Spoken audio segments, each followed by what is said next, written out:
আপোনালোকেও হয়তো ডিএমইৰ form fill up কৰিলে আৰু আমাৰ তাত অহা মেছেজবোৰৰ ভিতৰত এটি কমন মেছেজ হৈছে ডিএমইৰ জেনেৰেল ছায়েন্সখনৰ কাৰণে প্ৰিপাৰেশ্যন ক'ৰ পৰা কৰিব।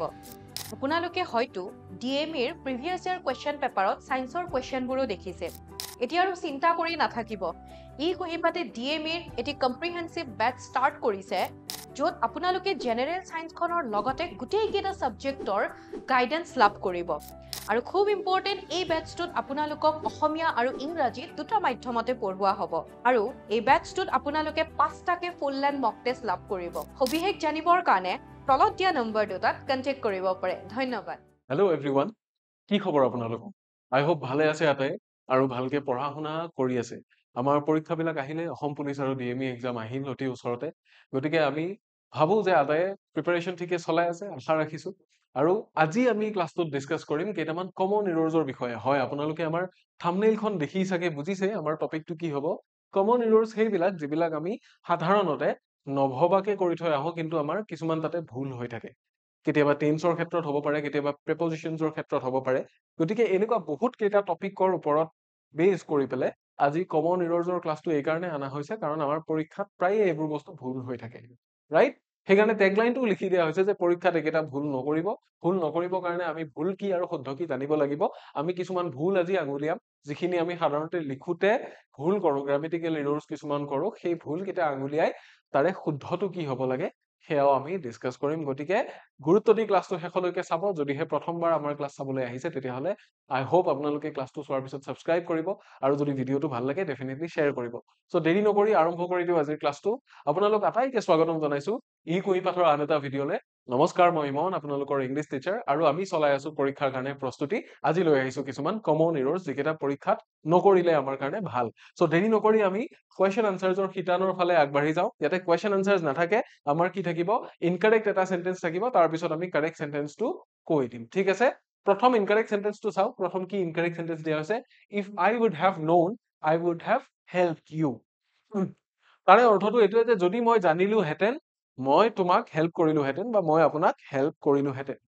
কিন্তু এটা কথা, আমি অসমীয়াত কৰিলে কি কৰোঁ, যে অসমীয়াত কৰিলে আমি এনেকে কৰোঁ, জানিলোহেঁতেন, ৰাইট? হেল্প কৰিলোহেঁতেন। অসমীয়াত দুইটা একেটা টেন্সতে লিখা হৈছে, ৰাইট? অসমীয়াৰ কাৰণে টেন্সৰ ইফাল সিফাল নকৰিলেও হৈ যায়। আমি গম পাইছো যে আগতে জনাহেঁতেন কৰিলোহেঁতেন। গতিকে জনা কামটো কি হ'ব লাগিব, কামটো কৰাতকে হেল্প কৰাতকে আগতে জানিব লাগিব, তেতিয়াহে কি কৰিম, আমি হেল্প কৰিব পাৰিম, ৰাইট? গতিকে জনা বস্তুটো আগতে হ'ব লাগিব। এতিয়া সেইকাৰণে কাৰেক্টটো কি, ইফ আই হেড ন'ন হ'ব লাগিব। আই উড হেভ হেল্পড ইউ এইখিনি একে থাকিব, কিন্তু কাৰেক্ট ফৰ্মটো হ'ব লাগিলে কি হ'ব লাগিব, if I head non.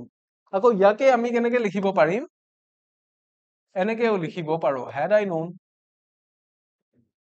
had I known I would have helped you, এনেকেও আমি লিখিব পাৰো। চ' এইটোৱে হওক বা সেইটোৱে হওক, দুটা কি কাৰেক্ট, ঠিক আছে? গতিকে if I would have known এই কাৰণে নহয়। If I would have known হলে যদি মই জানিলোহেঁতেন হ'ব, কিন্তু একচুৱেলি কি আগতে জনা বুজাব লাগিব, যে মই হেল্পটো কৰাতকে কথাটো কেতিয়া জানিব লাগিব, আগতেই জানিব লাগিব। যেতিয়া আগতে জানিম, আগতে জনাটো আমি পাষ্ট পাৰফেক্ট টেন্সত লিখো, সেইকাৰণে কি হ'ব, ইফ আই হেড ন'ন হ'ব, ৰাইট? বুজি পালো এইটো। ইয়াৰে পিছৰ চেন্টেন্সটো কি আছে চাওঁ, নম্বৰ 2 ফালে আহিছো। নম্বৰ 2 টো হৈছে হি insist that she goes to the doctor। C insist কৰিছিল যে কি তাই যাতে ডক্তৰৰ ওচৰলৈ যায়, তাৰে সলনি কাৰেক্টটো কি দিয়া আছে, হি insist that she go to the doctor। এতিয়া এটা কথা কওঁ যে she থাকিলেতো go নহয়, goes হে হ'ব লাগিছিলে। কিন্তু she go to the doctor মানে কি, তাই ডক্তৰৰ তাত যোৱা কথাটোৰ কথাহে কৈছে ইয়াতে। তাই ডক্তৰৰ তাত যোৱা যিটো কাম, যিটো টাস্ক, সেই টাস্কটোৰ কথা কৈছে ইয়াতে। এইটো বুজোৱা নাই যে তাই ডক্তৰৰ তালৈ যায়। তাই ডক্তৰৰ তালৈ যাবও পাৰে, নাযাবও পাৰে, কিন্তু ডক্তৰৰ তালৈ যোৱা যিটো কাম আছিল তেওঁ ইনচিষ্ট কৰিছে। গতিকে যেতিয়া ইনচিষ্ট দিয়া থাকিব, ইনচিষ্ট দিয়া থাকিলে কি হ'ব, ইফালৰ যিটো চেন্টেন্স থাকে ইয়াতে ভাৰ্বটো সদায় বেচিক ফৰ্মত বহে। কি ভাৰ্বটো বেচিক ফৰ্মত বহে কেতিয়া, যেতিয়া ইনচিষ্ট বুলি ভাৰ্বটো দিয়া থাকিব আৰম্ভণিতে। গতিকে মনত ৰাখিব এইটো কথা, ইনচিষ্ট দিয়া থাকিলে ইফালে ভাৰ্বটো কি তাৰ বেচিক ফৰ্মত বহে। ফাষ্ট বা কিবা এছ যোগ হৈ যোৱা এইবিলাক বস্তু তাতে নবহে, সেইকাৰণে ওপৰৰটো ইনকাৰেক্ট আৰু তলৰটো কাৰেক্ট, ঠিক আছে? আমি সৰু সৰু বস্তু এইবিলাক বস্তু কেতিয়াবা ভুল কৰি থৈ আহো এক্সামত, যাতে ভুল নকৰো তাৰ কাৰণে আজি ক্লাছটো লোৱা হৈছে।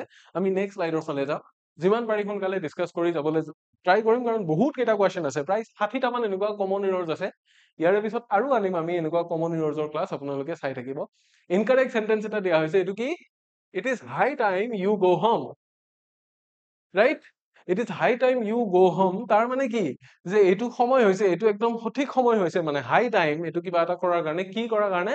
তোমাৰ ঘৰত যোৱাৰ একদম উপযুক্ত সময় হৈছে, বা তোমাৰ ঘৰত যোৱাৰ সময় একদম হৈ গৈছে। কিন্তু এতিয়া ইয়াতে ভুলটো কি? গো দিয়া আছে আৰু কাৰেক্টটো দিয়া আছে when, ঠিক আছে? কাৰেক্টটোত কি দিয়া আছে? when দিয়া আছে। কিহৰ কাৰণে দিয়া আছে? কাৰণ যেতিয়া ইট ইজ টাইম বা ইট ইজ হাই টাইম কোৱা যায়, তাৰে অৰ্থটো হয় যে এইটো কৰা উচিত আছিলে, ইমান সময়ে কি কৰা উচিত আছিলে, এইটো হ'ব লাগিছিলে। তাৰমানে সেইটো বুজাই যে তাৰে অৰ্থটো এইটোৱে, ইমান সময়ে কি হ'ব লাগিছিলে, কামটো হ'ব লাগিছিলে।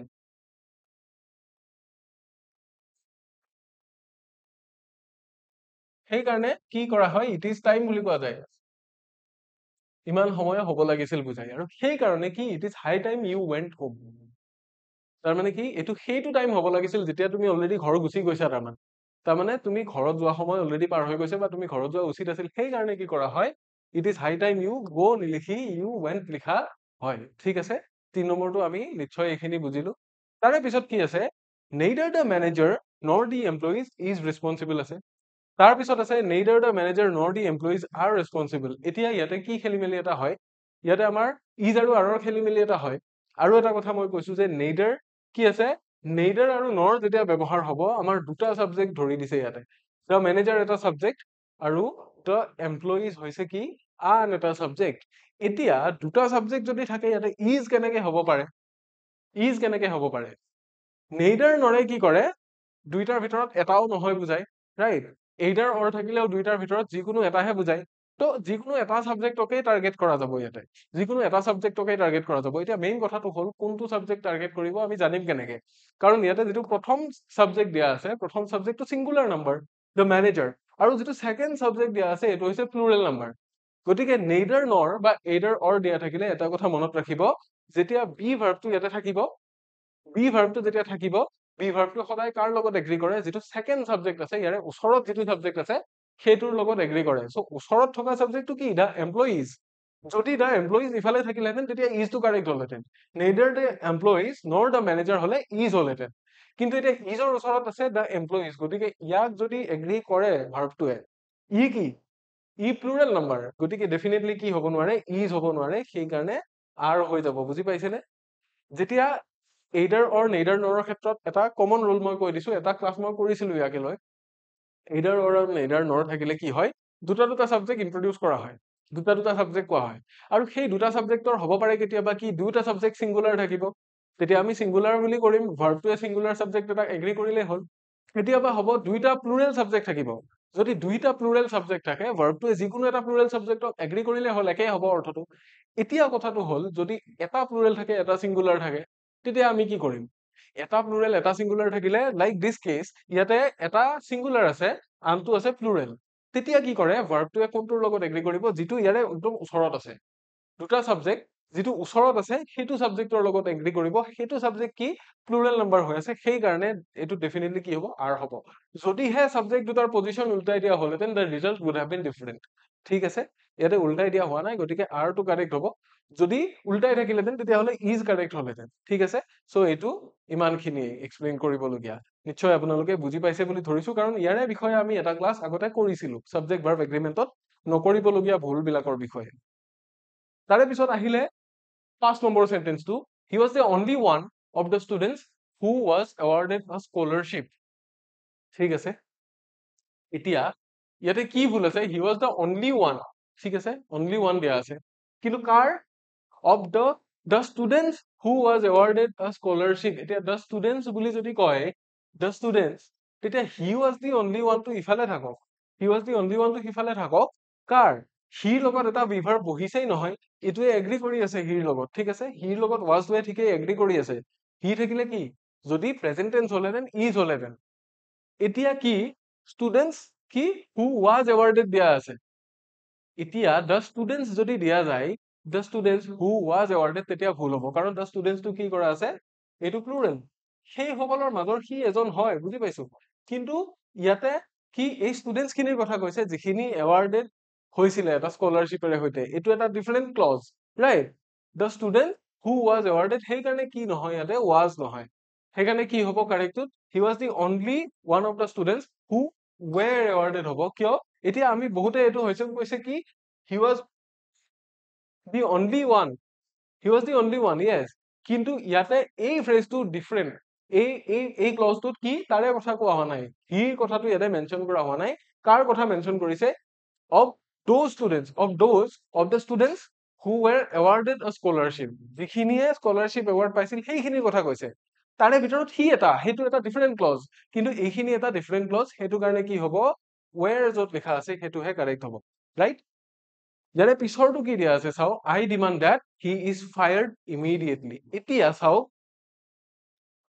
I demand ইয়াৰে আগতে একে নিচিনা এটা আমি পাইছিলো কি insist থকা যে I insist অমুক অমুক অমুক এতিয়া যেতিয়া I demand that কি he is fired immediately দিয়া আছে he is fired immediately মানে কি তেওঁক যাতে সোনকালে ফায়াৰ কৰা হয় মই এইটো ডিমাণ্ডহে কৰিছো কি যাতে তাক ফায়াৰ কৰা হয় তেনেকুৱা ক্ষেত্ৰত he is নহয় ইয়াতে কি হ'ব he be হ'ব বুজি পাইছেনে I demand that he be fired immediately মানে তাক সোনকালে ফায়াৰ কৰাটো ভাল ৰাইট সেইটো মই ডিমান্ড কৰিছো সেইকাৰণে কি বি থকাটো ইয়াতে কাৰেক্ট হৈ যাব আমি বহুতে এইটো বস্তু ভুল কৰো দেন নেক্সট স্লাইডৰ ফালে যাম আমি incorrect sentence to কি the doctor suggested that he take rest he takes rest এতিয়া সেইটোৱে suggest insist demand এইবিলাক বস্তু কি the doctor suggested that কি suggest কৰিছিল that he takes rest এতিয়া he takes rest ইয়াতে কি he takes কিয় নহয় কাৰণ he ডক্টৰজনে কি কৰিছিল ডক্টৰজনে পৰামৰ্শ দিছিল যাতে সি ৰেষ্ট লয় ডক্টৰজনে পৰামৰ্শ দিছিল সি ৰেষ্ট লয় অৰ্থটো তেনেকুৱা হৈ যাব যদি আমি হি টেক্স ৰেষ্ট কৰি দিওঁ হি টেক্স ৰেষ্ট কৰি দিলে এইটো ডিফাৰেন্ট এটা ক্লজ হৈ যাব বাট এইটো এটা ডিফাৰেন্ট সেন্টেন্স বা ডিফাৰেন্ট ক্লজ নহয় ইয়াৰে লগত লাগি আছে গতিকে হি এটা ডিফাৰেন্ট সেন্টেন্সৰ নিচিনা বিহেভ কৰিব নোৱাৰে the doctor suggested that he take rest মানে তাৰ ৰেষ্ট লোৱা কামটো সাজেষ্ট কৰিছিল কি কৰিছিল ডক্টৰজনে তাৰ ৰেষ্ট লোৱা যিটো কাম সেইটো বস্তু সাজেষ্ট কৰিছিল হি ৰেষ্ট লয় বুলি সাজেষ্ট কৰা নাছিল সেইকাৰণে কি নহয় that he takes rest নহয় এটো মনত ৰাখিব তাৰে পিছত আহিলে 8 নম্বৰটো কি দিয়া আছে hardly had she arrived when the meeting started তাৰ মানে মিটিংখন আহি আৰম্ভ হোৱালৈকে তাই আহি প্ৰায় পোৱা নাছিলে মানে তাই আহি পোৱা মাত্ৰকে মিটিংখন ষ্টাৰ্টেই হৈ গৈছিল তাৰ মানে ইফালে hardly had she arrived right এতিয়া এটা কথা the meeting started এই পোৰশনটো past indefinite থকাটো ঠিকে আছে এই পোৰশনটো past indefinite থকাটো ঠিকে আছে আৰু hardly had she arrived মানে তাই আহি পোৱাটো তাৰে আগতে হৈছে তাৰ মানে তাই আহি পাইছিল মাত্ৰ মিটিংখন আৰম্ভই হৈ গল ৰাইট মানে কি কোৱা হৈছে as soon as she had arrived the meeting started আমাক সেইটো কথাই কোৱা হৈছে কিন্তু যদি hardly দিয়া থাকে তেতিয়া তাৰে পিছত কি হয় when বহাব আমি নোৱাৰো ৰাইট when বহাব আমি নোৱাৰো আমি কি কৰিম then বহাব পাৰিম hardly had she arrived then the meeting started hardly had she arrived then the meeting started হ'ব সেইকাৰণে আমি কি কৰিব নোৱাৰো when ইয়াতে বহুৱাব নোৱাৰো ঠিক আছে সেইটোৱে ইয়াৰে পিছৰ সেন্টেন্স কেইটা যদি আমি চাও I wish I was taller I wish দিয়া মাত্ৰকে এটো কি হৈ যায় এটা hypothetical situation হৈ যায় hypothetical এটা situation হৈ যায় তাৰ মানে মই উখটো নহয়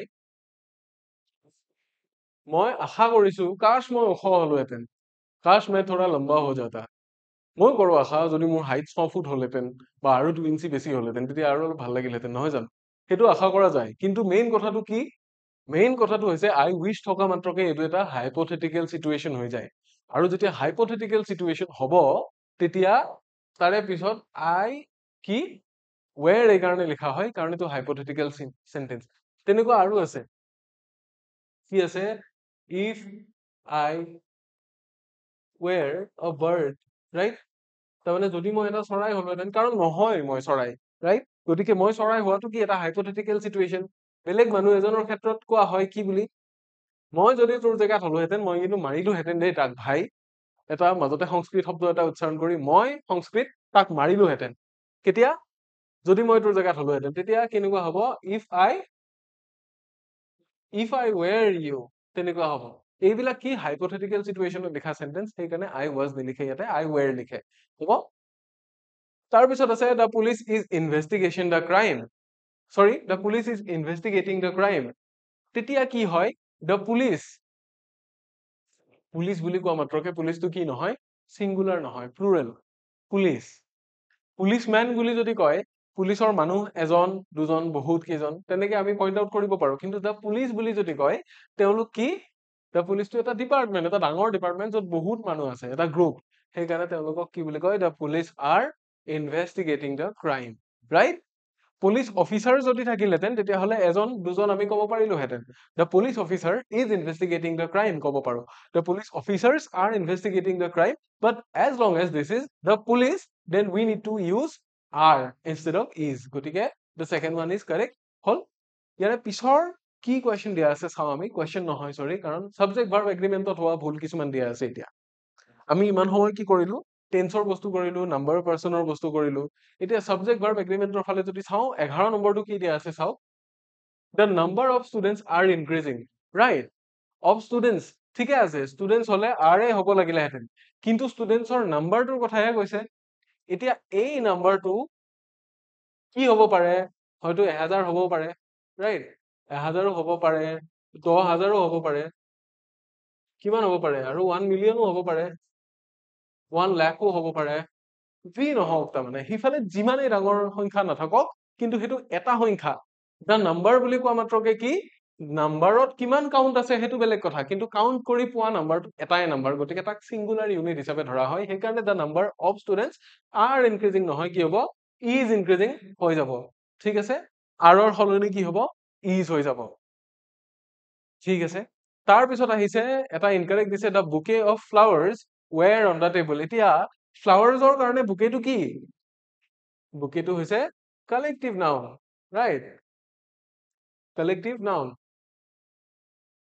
ফুল বহুত আছে তাক একেলগে থলে এটা বুকে বুলি কয় বুকে অফ ফ্লাৱাৰ্ছ এতিয়া সেই বুকেটো কি এটা বুকে ৰাইট ই কি সেইকাৰণে এ বুকে অফ ফ্লাৱাৰ্ছ কোৱা আছে যেতিয়া এ থাকিবই সি কি হৈ আছে চাবজেক্টটো চিংগুলাৰ হৈ আছে গতিকে এটা চাবজেক্ট চিংগুলাৰ গতিকে সেইকাৰণে কি নহব ইয়াতে ৱেৰ নহব সেইকাৰণে কি হব ৱাজ টু কাৰেক্ট হৈ যাব আই থিংক এইটো আপোনালোকে বুজি পালে 12 নম্বৰটোত কি কোৱা হৈছে কালেক্টিভ নাউন যেতিয়া দিয়া থাকিব তেতিয়া কি হব কালেক্টিভ নাউনত এটা গ্ৰুপক চিংগুলাৰ বুলি ধৰা যায় যেনে a team of players a team of horses an army of কি frogs a troop of monkeys a murder of crows মানে সিফালে যিমানেই নাথাকক কিন্তু এটা গ্ৰুপক এটা চিংগুলাৰ হিচাপে ধৰা যায় এটা কালেক্টিভ নাউনত সেইটো কথা মনত ৰাখিব হ'ল 12 নম্বৰ পাই গলো ইয়াৰে পিছত কি আহিছে 13 নম্বৰটো কি সুধিছে ইনকাৰেক্ট সেন্টেন্সটো দিছে যে neither of the options seem good এতিয়া যেতিয়া neither দিয়া থাকে ইফালে দা অপশনস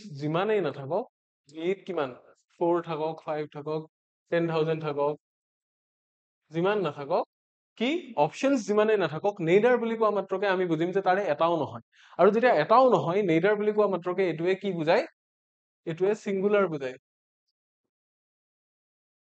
বুজায় গতিকে ডেফিনেটলি কি হ'ব সিম নহয় এটা সিমস হ'ব লাগিব প্ৰেজেন্ট ইনডিফিনিট টেন্স যেতিয়া সিঙ্গুলাৰ হ'ব তেতিয়া ভাৰ্বৰ শেষত এস নাইবা ইএস যোগ হয় আমি বুজিয়ে পাওঁ তাৰমানে এটাও অপশন ভাল যেন লগা নাই সেইকাৰণে কি হৈ যাব সিমস হৈ যাব ইয়াতে হল ইয়াৰে পিছৰটোৰ ফালে যদি যাওঁ 14 নম্বৰটোত কি দিছে দা committee has divided in their opinions the committee has divided in their opinions তাৰমানে কমিটিখন কি হৈ গল ডিভাইড হৈ গল তেওঁলোকৰ অপিনিয়নৰ ওপৰত হেৰি কৰি যদি ডিভাইডে হৈ গল তেতিয়া হলে কি হ'ব ডিভাইডে যদি হৈ গল পৃথক হৈ গল তেতিয়া সেই কাৰণে কি নহয় has divided নহয় কি হ'ব have divided হ'ব the committee have divided in their opinions divide হৈ যোৱা মানুহকেইটাৰ কথা কৈছে তাৰমানে ডিভিজনটোৰ কথা কৈছে the committee have divided in their opinions ঠিক আছে ইয়াৰে পিছৰটোৰ ফালে যাওঁ আমি 15 নম্বৰটোৰ ফালে ইনকাৰেক্ট এটা দিছে mathematics are difficult for some students yes mathematics পিছত কি আছে s আছে কিন্তু mathematics ultimately কি হয় mathematics ultimately এটাই সাবজেক্ট আৰু যেতিয়া এটাই সাবজেক্ট হ'ব এটা সাবজেক্ট হলে কেনেকে r হ'ব গতিকে r হ'ব নোৱাৰে কি হ'ব লাগিব is হ'ব লাগিব ইয়াতে কি দিয়া আছে mathematics সেইকাৰণে is difficult for some students বা is ইজিও হ'ব পাৰে ডিফিকাল্টো হ'ব পাৰে কিন্তু আলটিমেটলি কি হ'ব মেথমেটিক্স ইজ যে হয় এইটো শুদ্ধ ইংলিছ থাকিলেও ইজ হ'ব মেথমেটিক্স হ'লেও ইজ হ'ব ইকনমিক্স থাকিলেও কি হ'ব ইজ হ'ব কাৰণ অকল সেই সাবজেক্টটোৰ কথাহে কোৱা হৈছে ঠিক আছে ইয়াৰে পিছৰ কোৱেশ্চনটোৰ ফালে আমি যদি যাওঁ কি দিয়া আছে আৰ্টিকেল এৰৰ্স আমি কিছুমান আৰ্টিকেলৰ ক্ষেত্ৰত ভুল কৰো ৰাইট আমি ডিটাৰমিনাৰ্স পঢ়িছো আৰ্টিকেলছ পঢ়িছো আৰ্টিকেলত আমাৰ কিছুমান ভুল হৈ যায় ইনকাৰেক্ট কি she has a amazing voice যেতিয়া amazing থাকিলে এটো কি এটো vowel দি start হৈছে ৰাইট vowel দি start হৈছে গতিকে কি a নহয় ইয়াৰে লগত ডাইৰেক্টলি কি হ'ব n হ'ব এতিয়া কিছুমান এনেকুৱা আছে যেটো vowel দি start হলেও তাৰে আগত n নহয় a হয় যেনে যেতিয়া যাৰ pronunciationটো কি o r নিচিনা হয় বা u ৰ নিচিনা হয় যেনে কি one হা one handed এইবিলাক আকৌ ইফালে কি থাকিব u দি start হোৱা ইউৰোপিয়ান ৰাইট ইউনিভাৰ্চিটি এইবিলাক থাকিব ৰাইট সো a আৰু n ইয়াতে কোনটো বহাই হেতু আমি চাই লোৱাটো ভাল ইয়াতে কি হ'ব ডেফিনেটলি n হৈ যাব ঠিকানে she has an amazing voice amazing right তাৰ পিছত আছে 17 নম্বৰ কি দিয়া আছে they made an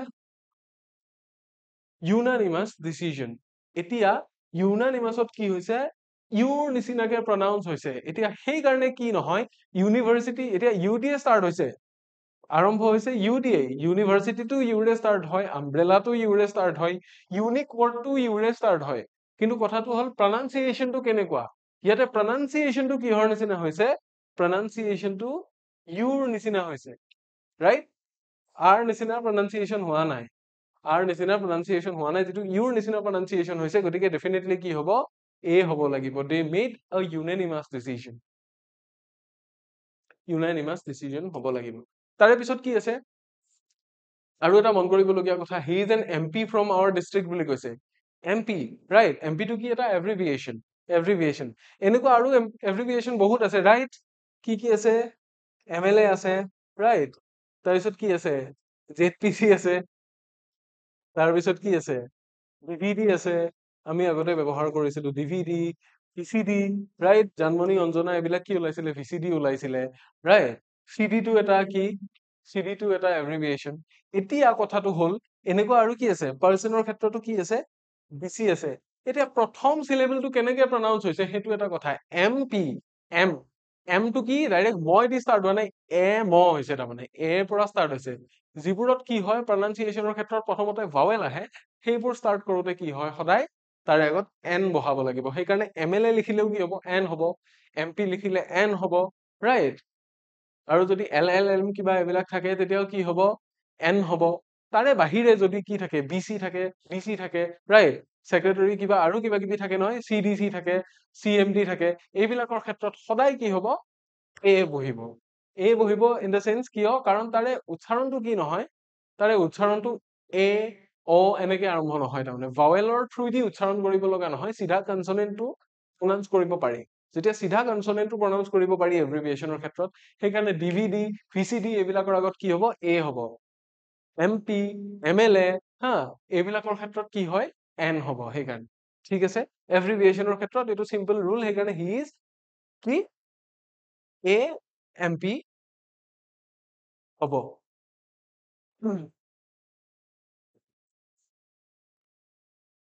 সৰি এটো উল্টাহে হৈ আছে এটো n নহয় ইয়াতে কি হ'ব লাগে ইয়াতেহে n হ'ব লাগে n টোহে শুদ্ধ হ'ব ঠিক আছে n টোহে শুদ্ধ হ'ব a নহয় ঠিক আছে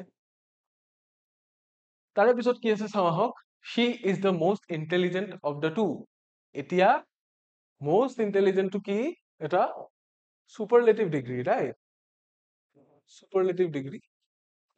superlative degree থাকিলে কি হয় আমি যদি দুটা বস্তু কম্পেয়াৰ কৰো তেতিয়াহলে comparative degree হৈ যায় আৰু যদি দুটাতকে বেছি বস্তু কম্পেয়াৰ কৰো তেতিয়া superlative degree হৈ যায় right যদি both বুলি কওঁ আমি both of অমুক তেতিয়া কি হ'ব of the two বা of both তেতিয়া কি হয় দুটাৰ মাজত হলে comparative degree ব্যৱহাৰ হয় আৰু দুটাতকে যদি বেছি হয় তেতিয়াহলে কি হয় superlative degree ব্যৱহাৰ হয় right দুটাতকে বেছি মানুহ দুটাতকে বেছি বস্তু কম্পেয়াৰ কৰিলে superlative নহয় তেতিয়া সৰি তেতিয়া superlative হয় যদি superlative হলেহে the most বহিব otherwise কি হ'ব দুটাৰ ভিতৰতহে কৈছে of the two সেই দুটাৰ ভিতৰত হলে কি she is the more intelligent তাৰ মানে তাই বেছি বুদ্ধিয়ক কাতকে সেই দুটাৰ ভিতৰত তাই অলপ বেছি বুদ্ধিয়ক এতিয়া চবতকে বেছি বুদ্ধিয়ক হলে কি হলহেঁতেন she is the most intelligent of all তেনেকুৱা হলহেঁতেন right সেইকাৰণে কি হ'ব মোৰটো ইয়াতে কাৰেক্ট হ'ব তাৰে পিছত কি দিয়া আছে I need a advice on this matter again advice টো কি এৰে ষ্টাৰ্ট হৈছে আৰু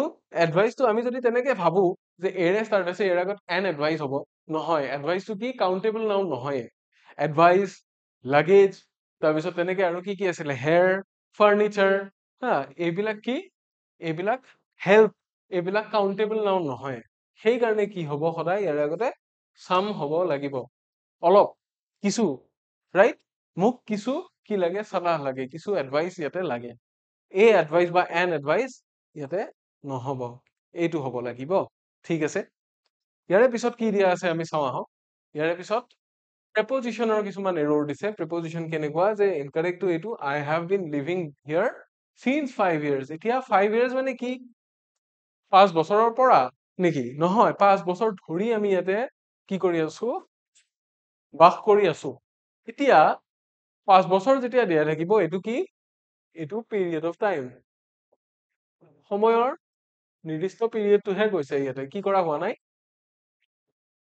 কেতিয়াৰ পৰা আছো আমি ষ্টাৰ্টিং পইণ্টটো নাজানো মানে we don't know anything about the point of time when it was started but we now know that for how long it has been going on ঠিক আছে কিমান সময় ধৰি এইটো হৈ আছে এইটো আমি জানো যদি কিমান সময় ধৰি হৈছে সেইটো যদি বুজাই সেইটো পিৰিয়ড অফ টাইম আৰু কেতিয়াৰ পৰা হৈছিল যদি এক্সাক্ট ষ্টাৰ্টিং পইণ্টটো জানো দ্যাটছ পইণ্ট অফ টাইম যদি আমি পইণ্ট অফ টাইম নাজানো তেতিয়াহ'লে আমি সিন্স ব্যৱহাৰ কৰিব নোৱাৰো কাৰণ কেতিয়াৰ পৰা আছিলো আমি নাজানো মুঠতে এইটোৱে জানো যে এতিয়ালৈকে কি আমি তাতে থকা বা মই তাতে থকা 5 বছৰ হৈ গ'ল ঠিক আছে 5 বছৰ হৈ গ'ল মানে কি মই 2020ৰ পৰা চাগে আছিলো আকৌ এনেকেও ক'ব পাৰে যে 2019ৰ শেষৰ পৰাও আছিলো কি ষ্টাৰ্টিং পইণ্টটো আমি নাজানো 2019ৰ পৰা 24ৰ কথা কৈছে নে 2020ৰ পৰা 25ৰ কথা কৈছে নে 2005ৰ পৰা 2010ৰ কথা কৈছে আমি নাজানো কিন্তু এটাই জানো আমি কিমান how long for how long we were there I know only that so when I know only the period of time then we should be using we should be using for instead of since ঠিক আছে আৰু যদি when we know the exact point of time তেতিয়াহ'লে we shall be using since instead of for ঠিক আছে so it's about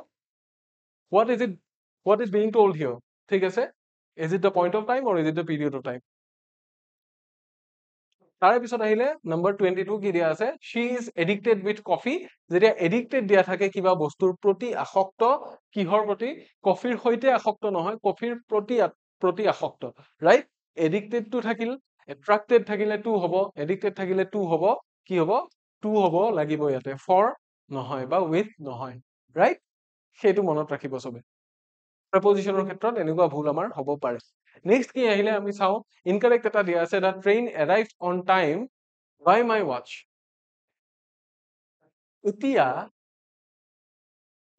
main কথাটো হ'ল on time কেতিয়া হ'লহেঁতেন যদি by my watch টো নাথাকিলহেঁতেন on time হ'ব পাৰিলেহেঁতেন তেতিয়া the train arrived on time হ'ব পাৰিলেহেঁতেন কিন্তু by my watch দিয়া যদি থাকিলে তেতিয়া মোৰ ঘড়ীৰ যিটো সময় সেই সময়ত আহি পালে তাৰমানে ঠিক আছে সময়মতে নহবও পাৰে মোৰ ঘড়ীৰ সময়ত আহি পাইছে কিন্তু মানে মোৰ ঘড়ীটো যদি লেট চলি আছে 5 মিনিট ট্ৰেইনখন 5 মিনিট লেটকে আহিছে মোৰ ঘড়ীৰ সময়ত আহি পাইছে মানে সময়মতে নহয় লেট আহিছে কিন্তু মোৰ ঘড়ীৰ সময়ত এতিয়া যদি পাৰ্টিকুলাৰলি বাই মাই ৱাচটো নিদি পেলাই ইয়াতে যদি সিধা ড্যাশ টাইমলৈকে যদি ৰাখিলেহেঁতেন তেতিয়াহ'লে অন টাইম হ'লহেঁতেন কিন্তু বাই মাই ৱাচ দিয়া মাত্ৰকে এটা পাৰ্টিকুলাৰ এটা টাইমৰ কথা কৈছে যে মোৰ ঘড়ীত হোৱা সময়টোৰ কথা কৈছে গতিকে এটা যেতিয়া পইণ্ট দিয়া যায় ধৰি পেলাই ঘড়ীৰ এটা নিৰ্দিষ্ট সময় যদি দিয়ে ইমান অক্লক সিমান অক্লক তেতিয়া কি হৈ যায় এড হৈ যায় সেইকাৰণে এইটো মনত ৰাখিব আদাৰৱাইজ বাই মাই ৱাচটো নাথাকিলে কিন্তু এইটো অন হ'লহেঁতেন the train arrived on time হ'লহেঁতেন যদিহে বাই মাই ৱাচটো দিয়া নাথাকিলহেঁতেন ঠিক আছে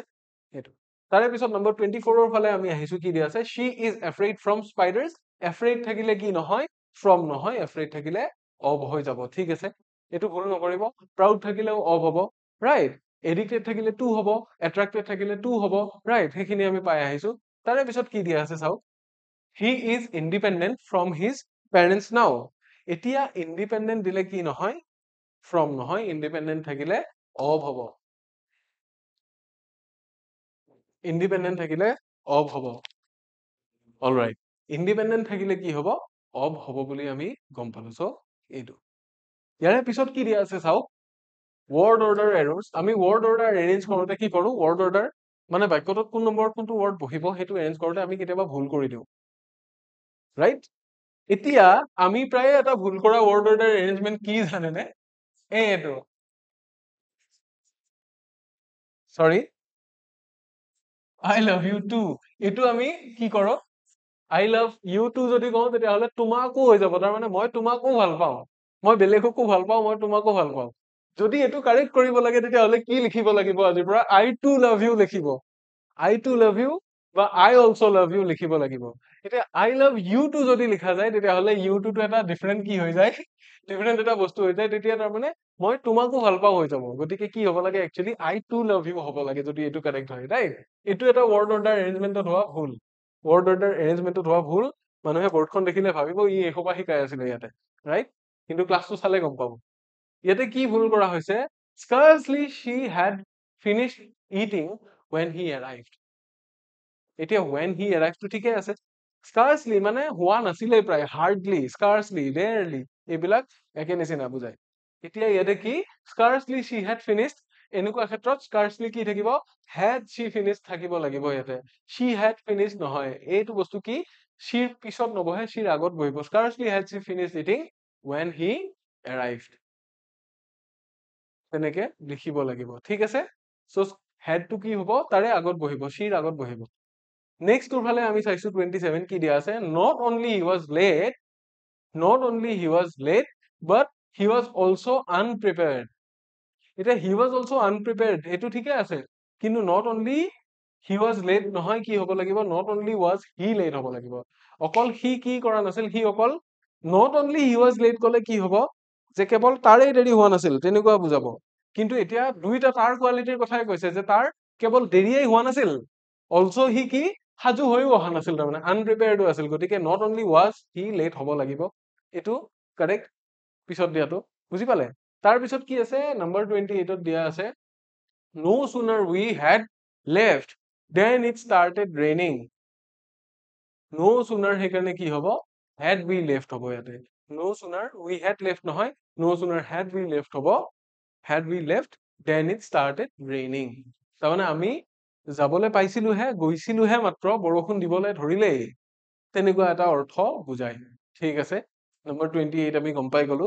ইয়াৰে পিছত কি দিয়া আছে চাওক number 29 little he knew about the consequences of his actions মানে সি তাৰ কাম বিলাকৰ পৰা হ'ব পৰা পৰিণতিৰ কথা নাজানিছিল তাৰমানে little he knew নিলিখে little did he know লিখে ইয়াতে little did he know লিখে ঠিক আছে এইটো মনত ৰাখিব little did he know little does he know তেনেকে লিখা যায় little did he know about the consequences of his actions গতিকে সেকেন্ড সেন্টেন্সটো শুদ্ধ ঠিক আছে তাৰ পিছত কি দিয়া হৈছে নম্বৰ 30 আৰু 30 আছে ইয়াৰ পিছত আৰু 30টা এনেকুৱা আছে so difficult the exam was that many students failed তেতিয়া কি হ'ব so difficult the exam was নহয় so difficult was the exam এইটো এনেকেও লিখিব পাৰি the exam was so difficult that many students failed that is also correct but we can if we are using it this way then it should be like this so difficult was the exam that many students failed এইটো হ'ব লাগিব ঠিক আছে যে এক্সামটো ইমানেই টান আছিল যে বহুত ষ্টুডেন্টে ফেইল কৰিলে ঠিক আছে তাৰে পিছৰ সেন্টেন্সৰ ফালে আমি গৈছো নম্বৰ 31 কি দিয়া আছে I like very much this movie এই this movie টো কি আগত আহিব very much টো এটা কমপ্লিমেন্ট ই পিছত যাব I like this movie very much গতিকে এইটোহে শুদ্ধ হ'ব ঠিক আছে I like very much this movie আমি ক'ব নোৱাৰো I like this movie very much ঠিক আছে সেইটো তাৰ পিছত কি আছে he explained me the problem he explained me বুলি যদি কয় explain টো কি এটা verb মই me টো কি হৈ যাব object হৈ যাব actually মোৰ ওচৰতহে explain কৰিছিল কিন্তু explain কি কৰিছিল explain কৰিছিল problem টো main object টো কি problem টো গতিকে he explained the problem to me he সমস্যাটো বুজাই দিছিল কাক মোক বুজাই দিছিল সেইকাৰণে explain the problem আগত আহি যাব লাগিব ঠিক আছে তাৰে পিছত কি দিয়া আছে আমি চাও she only eats vegetable she only eats vegetable যদি দিয়ে তেতিয়াহ'লে কি হ'ব তাই অকল এটাই কাম কৰে যে তাই কেৱল খায় শাক পাচলি খায় কেৱল এতিয়া আমাক সেইটো বুজোৱা নাই she only eats vegetable বুলি যদি নকৈ পেলাই she only eats বুলি দিয়ে তেতিয়া তাই কেৱল খায় তাৰমানে বেলেগ কাম নকৰেই নেকি তেনেকুৱা বুজাব কিন্তু ইয়াতে কি বুজাব বিচৰা হৈছে যে তাই খোৱাৰ ভিতৰত এটাই বস্তু আছে তাই অকল এটাই বস্তুৱে খায় সেইটো কি ভেজিটেবলছ মানে she eats only vegetables বুজি পালে নে কি বুজাইছে ইয়াতে যদি she only eats vegetables বুলি ক'লেহেঁতেন তেতিয়া অৰ্থটো এনেকুৱা হ'লহেঁতেন তাই অনবৰত ভেজিটেবলেই খাই থাকে বেলেগ একো নকৰে তাই এটাই কাম কৰে এইটো হ'ল ভেজিটেবল খোৱা পাচলি খোৱাটোৱে তাইৰ একমাত্ৰ কাম আকৌ ইয়াতে কি বুজাইছে ইয়াতে বুজাইছে যে তাই এটা বস্তুহে খায় ৰাইট তাই খোৱা বস্তুটো অকল কি পাচলিহে তাৰ বাহিৰে তাই বেলেগ নাখায় মানে খোৱা সময়টোত খায় এইটো সেইটো বুজাইছে আকৌ ওপৰৰ চেন্টেন্সটো হলে কি বুজাব অনবৰত একেটাই কাম কৰি থাকে যে খায়ে থাকে অনবৰত সেইটোৱে বুজাব ঠিক আছে এইখিনি নিশ্চয় আপোনালোকে বুজি পাইছে হ'ব তাৰে বাহিৰত কি দিয়া আছে তাৰে পিছৰ কোৱেশ্চনছ কেইটা ফালে আহিছো সৰি কোৱেশ্চনছ নহয় একেটা 34 দিয়া আছে I have been to never Paris তেতিয়া কি হ'ব I have never been to Paris হ'ব লাগে এইটো আপোনালোকে জানে I have been to never Paris বা I have been to Paris never এনেকে শুদ্ধ নহয় I have never been to Paris হ'ব লাগিব ঠিক আছে অৰ্থটো এইটোৱে যে মই পেৰিছলৈ কেতিয়াও যোৱা নাই he always is late এইটো নহয় কি হ'ব she is always late she always is late তাৰে অৰ্থটো বেলেগ হৈ যাব she is always late তেতিয়াহে বাক্যটো শুদ্ধ হ'ব ঠিক আছে 35 আমি গম পালো নেক্সট কি দিয়া আছে চাওঁ redundancy errors redundancy আমি কি কৰো I returned return ইয়াতে কি আমি যে সেই যে লিখো যে লাইটৰ পোহৰ পোষ্টৰ খুঁটা ৰাইট এইবিলাক যে আমি কওঁ তেনেকুৱা সেইবিলাক হৈছে redundancy error যে একেটা বস্তুকে আকৌ ক'ব নালাগে ৰিটাৰ্ণ মানেই অলৰেডি কাম বেক ৰিটাৰ্ণ মানেই অলৰেডি ঘূৰি অহা ৰিটাৰ্ণৰ লগত আৰু এটা বেক ইয়াতে নালাগে সেইকাৰণে কি হ'ব আই ৰিটাৰ্ণ বেক হোম নহয় আই ৰিটাৰ্ণ হোম হ'ব ঠিক তেনেকুৱা কি আছে তেনেকুৱা আৰু আছে যে আই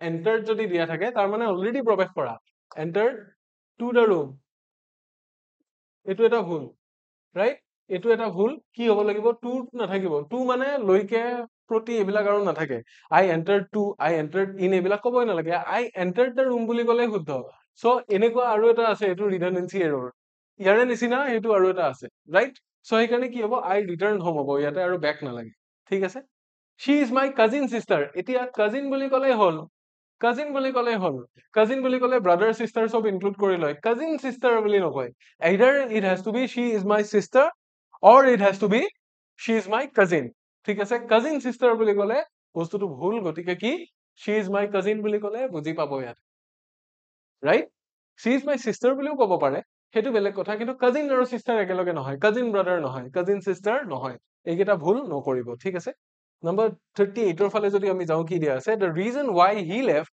is because he was ill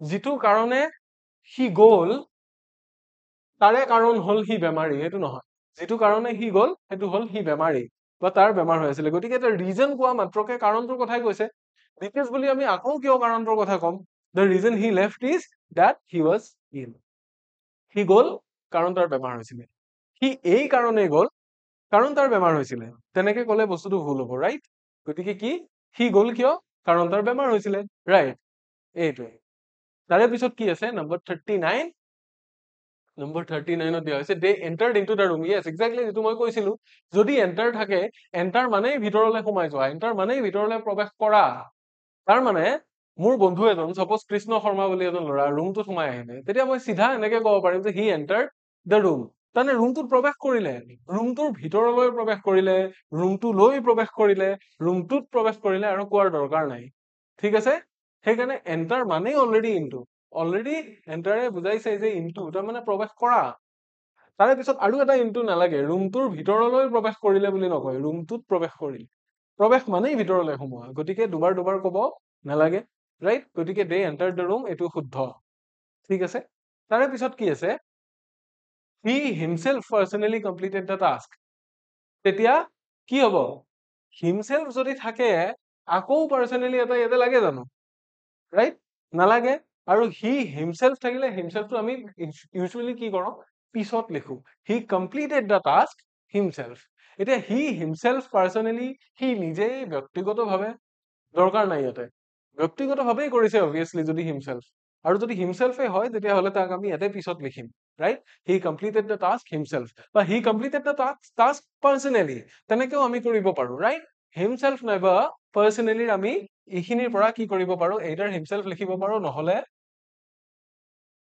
ব্যক্তিগতভাৱে কামটো শেষ কৰিছিল এনেকেও ক'ব পাৰো নিজেই কৰিছিল বা ব্যক্তিগতভাৱে কৰিছিল অন হিজ ওন ৰাইট এতিয়া সেই কথাটো দুবাৰ দুবাৰ লিখাৰ দৰকাৰ নাই তাৰমানে বুজি পাইছেনে যদি পাৰ্চনেলি কমপ্লিটেড বুলি কওঁ তেতিয়া হিমসেল্ফ লিখাৰ দৰকাৰ নাই আৰু যদি হিমসেল্ফ বুলি কওঁ তেতিয়াহ'লে পাৰ্চনেলি লিখাৰ দৰকাৰ নাই ঠিক আছে ইমানখিনিয়ে চিম্পল হয় ইয়াৰে পিছত আছে আৰু কি আছে চাওঁ স্পেলিং এৰৰ যেতিয়া আমি কিছুমান বানানো ভুল কৰো কিছুমান ক্ষেত্ৰত সৰু সৰু বানান দেখাত সৰু সৰু কিন্তু আমাৰ কিছুমান ভুল হৈ থাকে কি দিয়া আছে আই ৰিচিভড ইউৰ লেটাৰ দেখাত ভুল একো নাই কিন্তু ৰিচিভ বানানটোত RECE হ'ব লাগিছিলে CI লিখা আছে ইয়াতে সো কি হ'ব লাগিব ৰিচিভ বা ৰিচিভড হ'ব লাগিব সো ইয়াতে শুদ্ধকে লিখা আছে ৰিচিভড এইটো স্পেলিঙত ভুল হৈ আছে ৰাইট সো সেকেন্ডটো শুদ্ধ হ'ব তাৰপিছত কি আছে হি হেজ আ লট অফ বুকস আ লট মানে মিনিংটো বেলেগ হৈ যায় আৰু লট কি হ'ব লাগিব সেপাৰেট হ'ব লাগিব হি হেজ আ লট অফ কি বুকস গতিকে সেপাৰেট হ'ব লাগিব ঠিক আছে তাৰে পিছত কি দিয়া আছে it's a beautiful day so it's বুলি যদি আমি এইটো কওঁ এইকেইটাৰ এটা ডিফাৰেন্স আছে তাৰমানে আমি এইটো বস্তু প্ৰায়ে ভুল কৰো ইটস আৰু ইটস এইকেইটা একে নহয় তাৰমানে ইটস মানে হৈছে কি ইয়াৰ বা কি এইটোৰ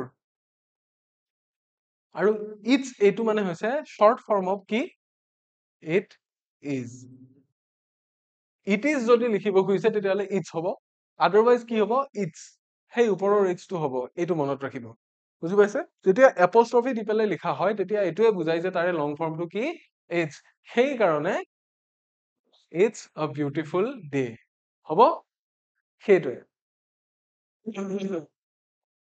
ইয়াৰে পিছত কোনটো দিয়া আছে আমি চাই লওঁ ইনকাৰেক্টটো হ'ল ইউৰ দ্য বেষ্ট ফ্ৰেণ্ড যেতিয়া ইউৰ কোৱা যায় তেতিয়া ইউৰ নহয় তোমাৰ প্ৰিয় বন্ধু কিবা মিনিং আছে নহয় ইউৰ দ্য বেষ্ট ফ্ৰেণ্ড তেতিয়া কি ইউ আৰ তাৰমানে ইউৰ মানে ইউ আৰ গতিকে সেকেন্ডটো অবভিয়াছলি কি হ'ব কাৰেক্ট হ'ব ৰাইট এইটো আমি জানোৱে বাৰু she is a great believer in God তেতিয়া কি হ'ব ক'ত ভুল কৰা আছে বিলিভাৰ বানানটোত ভুল কৰা আছে বিলিভাৰ বিলিভ বানানটোত কি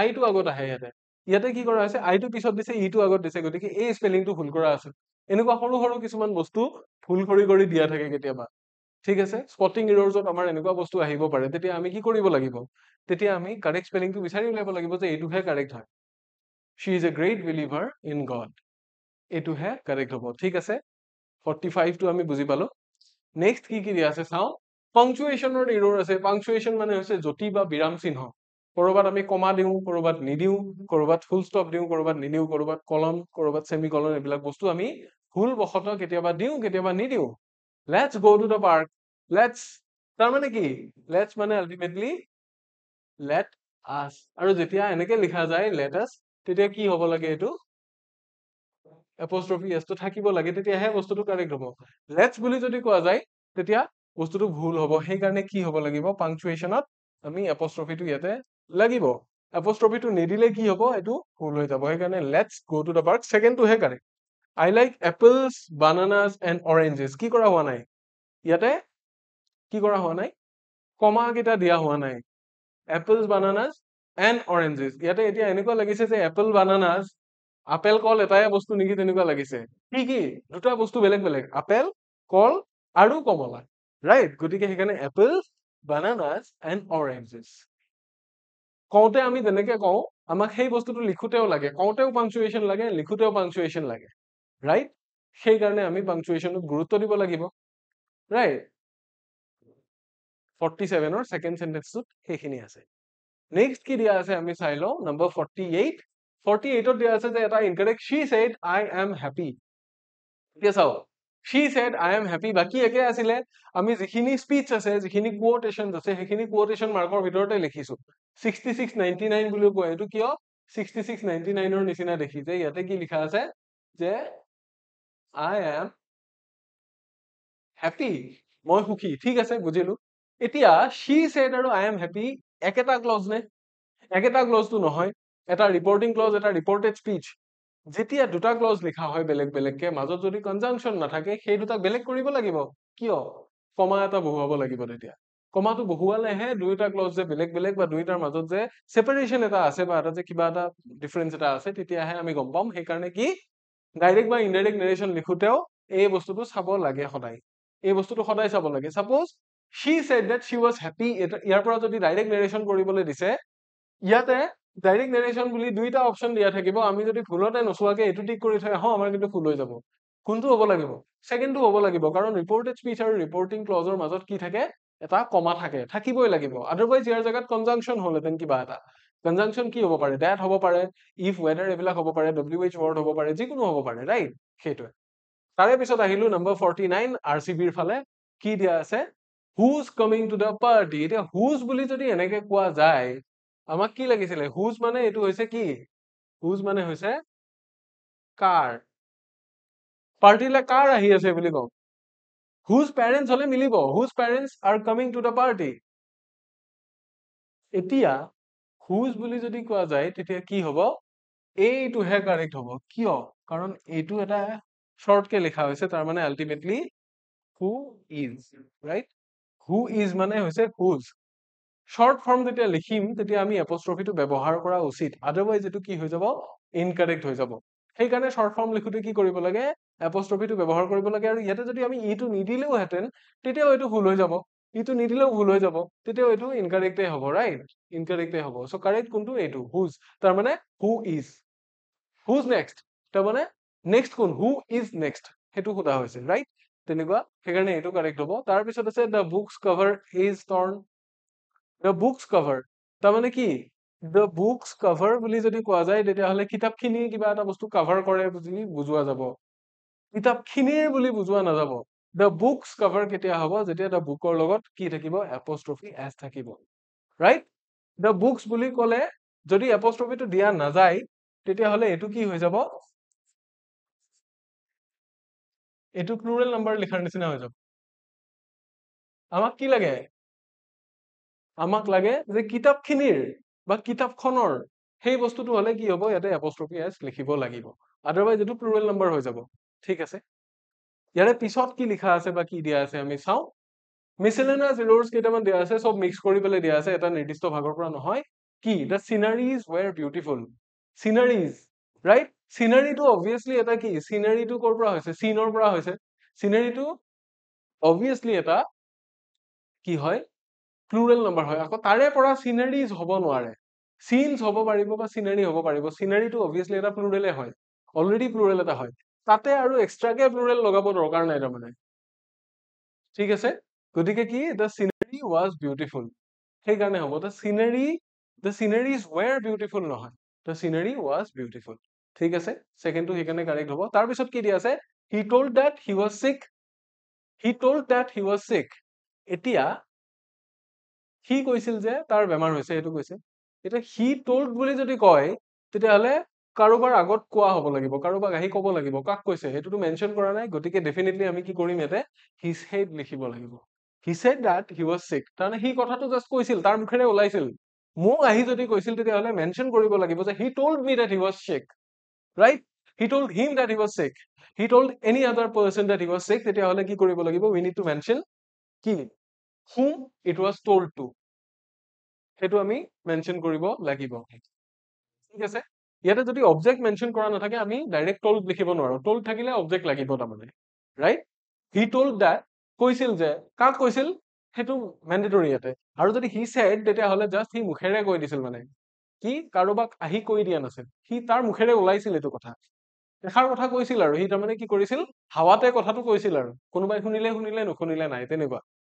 কোৱাটো আমি দুটা চেন্সত মানে ব্যৱহাৰ কৰো, ৰাইট? কোৱা, স্বামী বিবেকানন্দই এষাৰ কথা কৈছিল, সেইটো এটা কোট।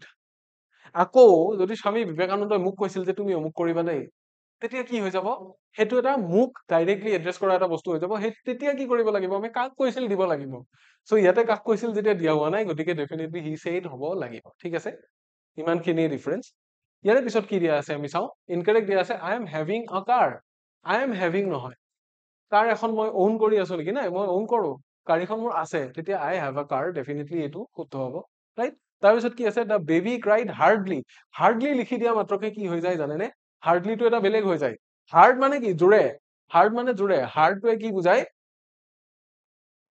ইন্টেনচিটি বুজায় হাৰ্ডটোৱে সদায় ইন্টেনচিটি বুজায় আৰু হাৰ্ডলি মানে হৈছে কি এইবিলাক ৰেয়াৰলি স্কাৰ্চলি হা তাৰপিছত কি আহিব চেলডম এইবিলাক আহিব সো যদি আমি হাৰ্ডলি লিখো হাৰ্ডলিটোৱে কি বুজায় অলমোষ্ট নেগেটিভ বুজায় দ্য বেবী ক্ৰাইড হাৰ্ডলি নিদি পেলাই কি লিখিলে বাক্যটো শুদ্ধ হ'ব দ্য বেবী হাৰ্ডলি ক্ৰাইড তেতিয়া আকৌ অৰ্থটো পুৰা বেলেগ হৈ যাব তাৰমানে কেঁচুৱাটোৱে প্ৰায় নাকান্দিছিলে মানে সি কান্দা মই দেখাই নাই তাৰমানে সি হাৰ্ডলি ক্ৰাইড ৰাইট কিন্তু সেইটোতো হ'ব নোৱাৰে কেঁচুৱাইটো কান্দিবই সো ইয়াতে মিনিংটো কি হৈছে মিনিংটো চেঞ্জ হৈ যাব যদি হাৰ্ডলি আৰু হাৰ্ড আমি চেঞ্জ কৰি দিওঁ ৰাইট গতিকে ইয়াতে কি হ'ব জোৰে কান্দিছিল খুব জোৰে কান্দিছিল দ্য বেবী ক্ৰাইড হাৰ্ড বা the baby cried very loud তেনেকে আমি লিখিব পাৰিম ৰাইট এইটোৱে ইয়াৰে পিছত কি দিয়া আছে নম্বৰ 55 দিস ইজ ইনকাৰেক্ট যে হি ইজ মোৰ ষ্ট্ৰংগাৰ দেন মি ইয়াতে আমি জানো যে ষ্ট্ৰং শব্দটোৰ ষ্ট্ৰংটো কি এটা এডজেক্টিভ তাৰে অলৰেডি কম্পেৰেটিভটো কি হৈ আছে ষ্ট্ৰংগাৰ হৈ আছে আৰু যদি কম্পেৰেটিভটো এটা ৱৰ্ডত ওলাই থাকে যদি ই আৰ লগ হৈ থাকে য'ত ই আৰ লগ হৈ থাকে ইএছটি থাকে তাত কি থাকিব তাত আৰু মোৰ মোষ্ট এইবিলাক লাগিব জানো নালাগে নহয় ডাবল কি কৰিব নোৱাৰো আমি ডাবল কম্পেৰেটিভ কৰিব নোৱাৰো হি ইজ যদি আছে মোৰ হ'ব লাগিব যিটো ৱৰ্ডৰ লগত ই আৰ লগালে হৈ যায় সেইটোত আমি মোৰ কেলে লিখিম গতিকে মোৰটো ইয়াতে নাখাটিব he is more stronger he is more taller এইবিলাক নহব ৰাইট কি হ'ব he is stronger than me এইটোৱে দ্য ফাৰ্নিচাৰ আৰ নিউ এতিয়া ফাৰ্নিচাৰটো কি কাউন্টেবল নহয় অলৰেডি কি চিনাৰীৰ নিচিনা চিনাৰীটো যেনেকে বহুত বস্তু আছে ফাৰ্নিচাৰতো বহুত বস্তু আছে ৰাইট সেইটো কাউন্টেবল নহয় আনকাউন্টেবল সো ইয়াতে কি কৰা নাযায় দ্য ফাৰ্নিচাৰ আৰ লিখা নাযায় ৰাইট হেয়াৰৰ কথা যদি কয় চুলিৰ কথা কয় সেইটোও কি নহয় দ্য ৱাটাৰ ইজ কি ব্লু দ্য ৱাটাৰ আৰ নহয় ফাৰ্নিচাৰটো কাউন্টেবল নহয় চুলি কাউন্টেবল নহয় হয় এডাল দুডাল কাউন্ট কৰিব কিন্তু সেইটো মূৰ্খইহে কৰিব সেইটো কাম ৰাইট কাউন্ট কৰিলে কাউন্ট হয়তো ওলাব কিন্তু সেইটো কাম মূৰ্খই কৰিব সেইকাৰণে আনকাউন্টেবল বুলি কোৱা যায় পানীখিনি নীলা পানীখিনি ক্লিন আমি কি বুলি ক'ম the water is clean the water is blue right the water R বুলি আমি নকওঁ কিয় বিকজ দ্যাটছ নট কাউন্টেবল সেইকাৰণে দ্য ফাৰ্নিচাৰটো কি নহয় ফাৰ্নিচাৰ এডভাইচ লাগেজ এইবিলাক বস্তু কাউন্টেবল নহয় যেতিয়া কাউন্টেবল নহব ডেফিনেটলি আমি কি ব্যৱহাৰ কৰিম ইজ ব্যৱহাৰ কৰিম ইয়াতে ৰাইট কাউন্টেবল নহলে ইজ ব্যৱহাৰ কৰিম আৰু মাত্ৰ কেইটামান কুৱেশ্যন আছে এইকেইটা মন দি পেলাই চাওক ইয়াৰে পিছত কি আছে নম্বৰ 57 কি সুধিছে হি ডাইড ফ্ৰম আ হাৰ্ট এটেকটো কি সাডেনলি হোৱা এটা বস্তু ৰাইট হাৰ্ট এটেকটো কি আগৰ পৰা হৈ থকা বেমাৰ নহয় যদি কলেৰা হলহেঁতেন কি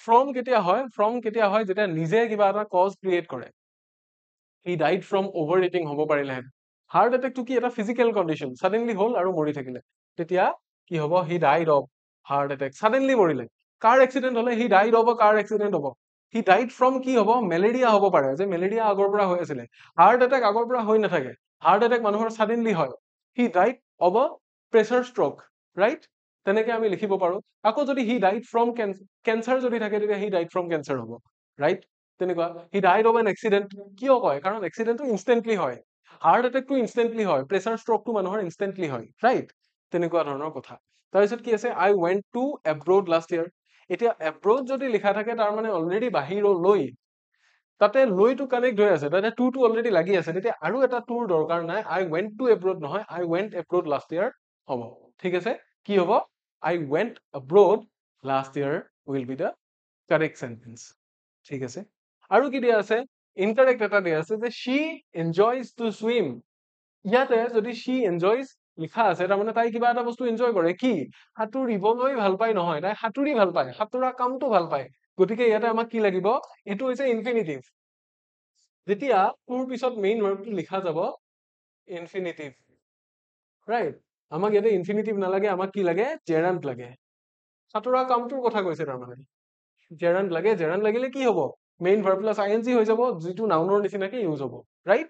গতিকে কি she enjoys to swim নহয়, she enjoys swimming হ'ব। তাৰে পিছত আছে she sang good আৰু আছে she sang well। ডিফাৰেন্সটো কি মোক ক'ব পাৰিবনে আপোনালোকে? she sang good আৰু she sang well, তাৰ মানে good মানেও ভাল, well মানেও ভাল।